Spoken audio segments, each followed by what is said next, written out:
दोस्तों आपने दज्जाल का नाम तो सुना ही होगा और आप में से बहुत से कम ऐसे लोग होंगे जिन्होंने इसके बारे में सही से स्टडी करी होगी या उसके बारे में सही से जानते होंगे। तो मैं दोस्तों आपको दज्जाल के बारे में ज्यादा से ज्यादा इन्फॉर्मेशन देने की कोशिश करूंगा कि वो रहता कहाँ है, वो दिखता कैसा है और वो खाता पीता क्या है।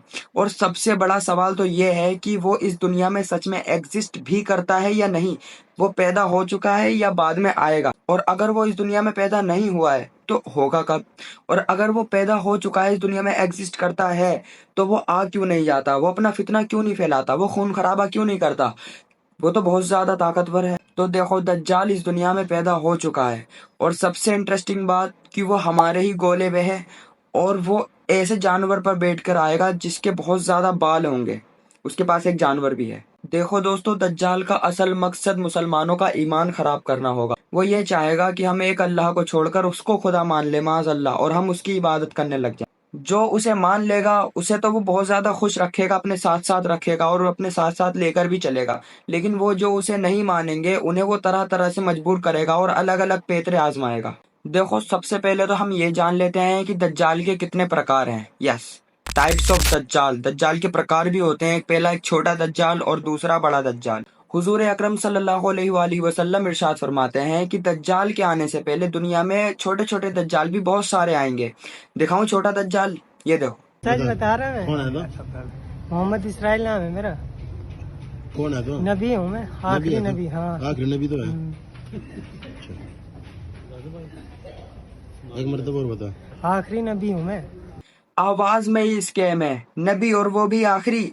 शक्ल देखो इसकी, एक बार शक्ल देखो, देखो शक्ल। हमारे नबी सल्लल्लाहु अलैहि वसल्लम इरशाद फरमाते हैं कि हर वो शख्स जो मेरे बाद नबी होने का दावा करेगा वही होगा छोटा दज्जाल और लोगों को गुमराह करने की कोशिश करेगा। देखो दोस्तों दज्जाल को कैद किया था हजरत सुलेमान अलैहिस्सलाम ने, और ये ईस्ट की साइड से आएगा। दोस्तों दज्जाल का फितना इतना ज्यादा खतरनाक है, इतना ज्यादा खतरनाक है कि हर नबी ने अपनी अपनी उम्मत को दज्जाल के फितने से डराया है। देखो दोस्तों एक गिरोह था खारजी नाम का, वो गिरोह इतना ज्यादा मौला अली रजी अल्लाह तआला अन्हु से इतना ज्यादा जलता था, इतना ज्यादा किलसता था कि उसने अपना एक गिरोह बनाया और मौला अली रजी अल्लाह तआला अन्हु के खिलाफ लड़ने के लिए खड़ा हो गया। लोगों में इस गिरोह ने इतनी ज्यादा दिलो दिमाग में नफरत बैठा दी मौला अली के नाम की कि वो लोग, उनका एक बहुत बहुत बड़ा गिरोह बन गया और वो मौला अली से लड़ने के लिए जंग में खड़े हो गए और उन पे कुफ्र के फतवे दिए माज अल्लाह। अब जो सहाबा को काफिर कहेगा वो तो खुद काफिर होएगा ही हो। तो वो जंग में जब खड़े हुए मौला अली के सामने, तो जब मौला अली के सामने जो जंग करने के लिए आएगा उसका बनेगा क्या, वो तो आपको पता ही है।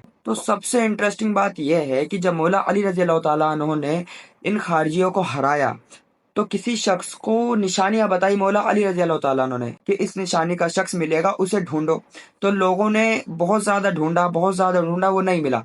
तो लोग आए और मौला अली के सामने कहने लगे कि वो तो नहीं मिला, जिस निशानी के बारे में आपने बताया था उस निशानी वाला शख्स वो हमें नहीं मिला। तो मौला अली ने कहा दोबारा ढूंढो, वो दोबारा नहीं मिला। तो तिवारा कहा कि तिवारा ढूंढो, तो वो तिवारा भी नहीं मिला। तो मौला अली फरमाते हैं देखो ना मैंने तुमसे झूठ कहा है और ना ही मुझे झूठ बताया गया है, तुम दोबारा जाकर के ढूंढो, वो मिलेगा। तो एक गार में उस शख्स की लाश मिली जिस शख्स की निशानियां मौला अली ने फरमाई थी। तो लोगों ने उस लाश को उठाया और मौला अली के सामने रख दिया।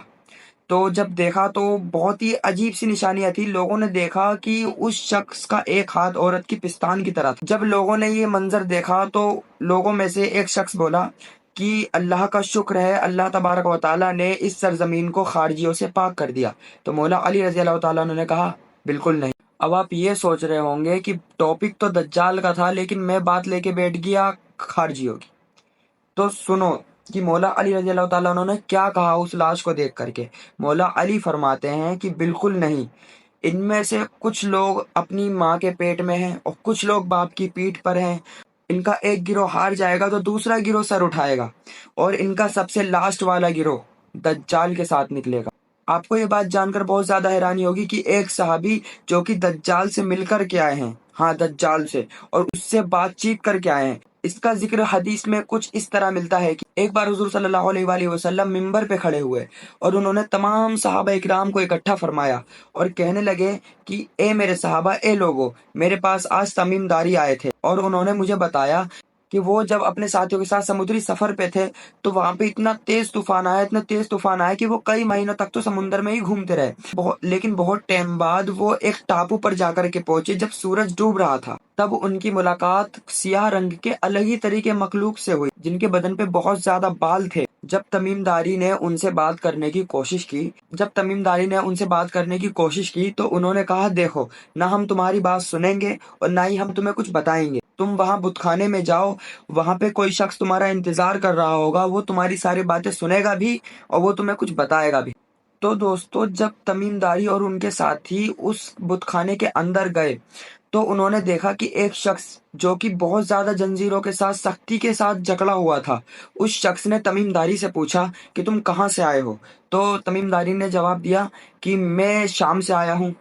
تو اس شخص نے پوچھا کہ عرب کا کیا حال ہے اور عرب میں کوئی شخص پیدا ہو رہا تھا، اس کا کیا حال ہے؟ تو انہوں نے جواب دیا کہ شروع میں تو ان کی بہت زیادہ مخالفت ہوئی، یعنی کہ ہمارے پیارے نبی صلی اللہ علیہ وآلہ وسلم کے بارے میں اس شخص نے پوچھا کہ عرب میں کوئی شخص پیدا ہونا تھا، اس کا کیا حال ہے؟ تو تمیم داری نے جواب دیا کہ شروع میں تو ان کی بہت زیادہ مخالفت ہوئی، اب وہ پورے عرب پر غالب آ چکے ہیں اور پورا عرب ایک اللہ اور ایک دین کو ماننے والا ہو گیا۔ تو اس شخص نے دوبارہ سوال پوچھا کہ زغر کے چشمے کا کیا حال ہے؟ تو انہوں نے جواب دیا کہ زغر کا چشمہ تو صحیح ہے، بالکل، لوگ اس سے پانی پیتے ہیں، کھیتی باڑی کرتے ہیں اور اس سے فائدہ اٹھاتے ہیں۔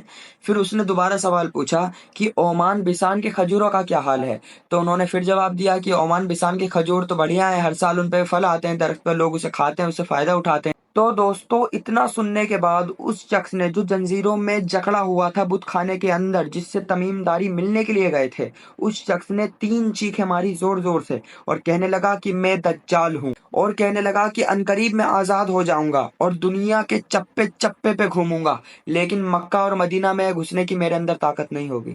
تو دوستو، حضور صلی اللہ علیہ وآلہ وسلم بہت زیادہ خوشی کے ساتھ اس بات کو فرماتے ہیں کہ اے لوگو، دجال میرے مدینہ میں یعنی کہ طیبہ میں نہیں آ سکے گا، کیونکہ مکہ اور مدینہ میں فرشتے ننگی تلوار لے کر کے پہرا دے رہے ہوں گے۔ دوستو، آپ کو کیا لگتا ہے دجال آتے ہی ہلہ چلہ مچا دے گا؟ نہیں، دجال آئے گا، سب سے پہلے وہ اپنے آپ کو مومن ثابت کرے گا، پھر بعد میں وہ اپنے نبی ہونے کا دعویٰ کر دے گا، اور سب سے لاسٹ میں وہ اپنے خدا ہونے کا دعویٰ کرے گا، دھیرے دھیرے۔ دوستو، اگر ہم دجال کے حلیے کی بات کریں کہ وہ دکھتا کیسا ہوگا، تو دجال ایک جوان مرد ہوگا، وہ کافی موٹا ہوگا، اس کی ہائٹ بہت زیادہ لمبی ہوگی، وہ ایک آنکھ سے کانا ہوگا اور اس کی دوسری آنکھ ایسی ہوگی جیسے پھولا ہوا انگور ہوتا ہے، اس کی ایک آنکھ میں خون بھرا ہوگا، اور اس کی جو چھاتی ہوگی، اس کا جو سینہ ہوگا تو بہت چوڑا لیکن اندر کی طرف دھسا ہوگا، اور اس کے ایک کان سے دوسرے کان پہ اتنا فاصلہ ہوگا کہ 40 قدم تک کا فاصلہ ہوگا، اس کے اتنے بڑے بڑے کان ہوں گے، اور اس کی دونوں آنکھوں کے درمیان کافرے یعنی کہ کافر لکھا ہوگا، جسے ہر شخص پڑھ سکے گا، چاہے وہ ان پڑھ ہو چاہے وہ پڑھا لکھا ہو، ہر شخص اس کے ماتھے پہ لکھا ہوا کافر صاف صاف پڑھ سکے گا۔ دوستو، دجال کے شریر پہ بہت زیادہ بال ہوں گے، اس کے بال گھنگرالے ہوں گے، اس کی پنڈلیوں کے بیچ میں بھی فاصلہ ہوگا بہت زیادہ۔ سوچو، سننے میں اتنا عجیب لگ رہا ہے، وہ دیکھنے میں کتنا عجیب ہوگا۔ دوستو، دجال کے پاس ایک جانور ہے، یعنی کہ ایک گدھا ہے جس پر وہ بیٹھ کر آئے گا، جس کے شریر پہ بہت زیادہ بال ہوں گے۔ دجال ایسے وقت میں آئے گا جب دنیا بہت زیادہ برے حالاتوں سے گزر رہی ہوگی، بھوک مری پھیلی ہوگی، سوکھا پڑا ہوگا، علم کی قلت ہوگی اور علماء نہ کے برابر ہوں گے۔ ایمان کے معاملے میں مسلمان بہت زیادہ کمزور ہو جائیں گے۔ تب دجال ایسٹ کی سائڈ سے نکلے گا، دجال اصبہان اور خراسان نامی شہر سے نکلے گا اور دنیا میں 40 دن تک رہے گا۔ اس کا جو شروع کا پہلا دن ہوگا وہ 1 سال کے برابر ہوگا، اور جو دوسرا دن ہوگا وہ 1 مہینے کے برابر ہوگا، اور جو دجال کا تیسرا دن ہوگا وہ ہفتوں کے برابر، اور جو باقی کے سارے دن ہوں گے وہ عام دنوں کی طرح گزریں گے۔ دجال اپنے بڑے گدھے پر بیٹھ کر کے آئے گا، اور اس گدھے کی رفتار دوستو اتنی زیادہ تیز ہوگی کہ وہ ایک ہی قدم میں کئی مائلز تک طے کر لے گا۔ دجال اسی گدھے پر بیٹھ کر کے اپنی اسی رفتار کے ساتھ پوری دنیا کا چپا چپا گھومے گا، سوائے مکہ مکرمہ اور مدینہ المنورہ کے، کیونکہ وہاں پہ فرشتے پہلے سے ہی ننگی تلوار لے کر کے پہرا دے رہے ہوں گے۔ دوستو، دجال مدینہ المنورہ کے باہر دلدلی زمین پر پڑاؤ کرے گا اپنے ساتھیوں کے ساتھ، کیونکہ اب وہ اندر تو گھس نہیں سکتا، تو مدینہ شریف کے باہر دلدلی زمین ہوگی کوئی، تو اس کے پاس پڑاؤ کرے گا، اور اسی بیچ مدینہ المنورہ میں 3 بڑے بڑے زلزلے آئیں گے، جن کی وجہ سے جو غلط لوگ ہوں گے، منافق، کافر، مشرک، اور جو مرد عورت جو خراب لوگ ہوں گے، وہ مدینہ المنورہ چھوڑ کر کے بھاگ جائیں گے، اور وہ دجال سے جا ملیں گے جو ان کا انتظار پہلے سے ہی کر رہا تھا، اور اس دن مدینہ المنورہ ہر منافق، ہر مشرک اور ہر کافر سے پاک ہو جائے گا، दज्जाल हर तरह से अपना पूरा जोर लगाएगा कि इन लोगों का, मुसलमानों का ईमान किस तरह से खराब किया जाए। दज्जाल के साथ रोटियों का पहाड़ उसके पीछे पीछे चलेगा, उसके पास बहुत ज्यादा दौलत होगी। ऐसे वक्त में जब लोग भूखमरी से लोग मर रहे होंगे, जब लोगों को जरूरत होगी और वो सारी जरूरत दज्जाल के पास होगी, तो सोचो वो अपना ईमान ऐसे दौर में बचाना कितना ज्यादा मुश्किल हो जाए। दज्जाल के फॉलोवर्स दुनिया के सबसे खुशहाल लोगों में से होंगे एज अ वीआईपी, और दज्जाल जहां से भी गुजरेगा वहां पे लोग खुश हो जाएंगे। जैसे मतलब जहाँ पे बंजर जमीन होगी वहां पे अनाज उग जाएंगे। जिनके जानवर दूध नहीं दे रहे होंगे, उनके जानवर दूध देने लगेंगे। लेकिन जहां से वो गुजर जाएगा, उसके गुजरने के बाद फिर दोबारा वैसे ही नॉर्मल हो जाएगा, जैसा था, जैसा पहले बर्बाद था वैसी बाद में हो जाएगा। क्यों? क्योंकि वो जादू होगा, वो एक तरह का करिश्मा होगा जो लोगों को अपनी तरफ खींचेगा। दोस्तों, दज्जाल के वक्त में उसके सामने कोई भी ऐसा शख्स नहीं होगा जो उससे डिबेट कर सके, जो उसके सामने मुनाजरा कर सके, जो उसके सामने बहस कर सके। उस वक्त कुछ मोमिन लोग होंगे जिनसे दज्जाल के फॉलोवर कहेंगे कि क्या तुम हमारे दज्जाल रब पे ईमान नहीं लाते, क्या तुम हमारे रब की कोई हकीकत नहीं समझते? तो वो जो मुसलमान होंगे, जो मोमिन लोग होंगे, वो कहेंगे कि नहीं, वो मसीह कज़्ज़ाब है, वो झूठा है, वो दज्जाल है जिसके बारे में हुजूर सल्लल्लाहु अलैहि वसल्लम ने इरशाद फरमाया था कि वो आएगा, और वो वही है। तो फॉलोवर्स जो होंगे उसके दज्जाल के, वो उन्हें जबरदस्ती पकड़ के दज्जाल के सामने ले जाएंगे। तो जब उन मोमिन मुसलमान लोगों को दज्जाल के सामने खड़ा किया जाएगा तो दज्जाल उन्हें मारेगा, पीटेगा, उन पे हर तरह का जुल्म करेगा, और वो फिर भी नहीं मानेंगे। तो दज्जाल लास्ट में क्या करेगा कि उन्हें सर से लेकर पांव तक बिल्कुल आधा आधा करके काट देगा, और उन्हें काटने के बाद उनके बीच से निकलेगा, और बीच से निकलने के बाद कहेगा कि उठ जाओ। तो उनके जो टुकड़े होंगे वो दोबारा जुड़ के दोबारा खड़े हो जाएंगे। तो फिर दज्जाल कहेगा, अब बताओ, मैंने तुम्हें मार के तुम्हें दोबारा जिंदा कर दिया, तो तुम अब बताओ कि तुम मुझे अब भी रब नहीं मानोगे? तो वो मोमिन मुसलमान कहेंगे कि अब तो हमारा ईमान और ज्यादा मजबूत हो गया है, तू वही दज्जाल है जिसके बारे में हुजूर ने हमें फरमाया था।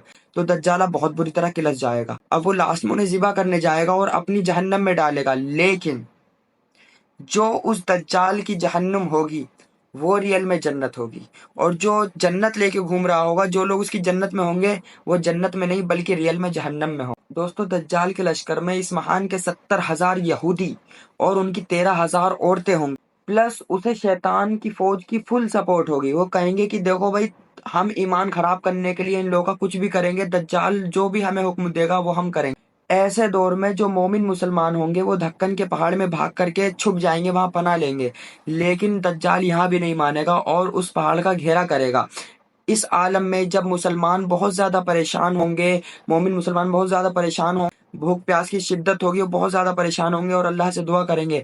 इस आलम में अल्लाह तबारक व तआला हजरत ईसा अलैहिस्सलाम को नाजिल फरमाएगा दमिश्क की जामा मस्जिद की मीनार पर। और जब हजरत ईसा अलैहिस्सलाम दज्जाल के सामने आएंगे तो दज्जाल इस तरह पिघल जाएगा, इस तरह मेल्ट हो जाएगा जैसे कि पानी में नमक घुलता।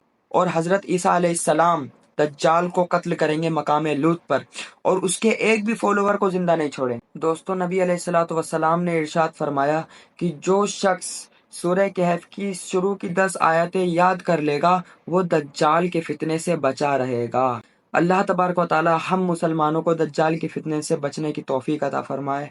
आमीन।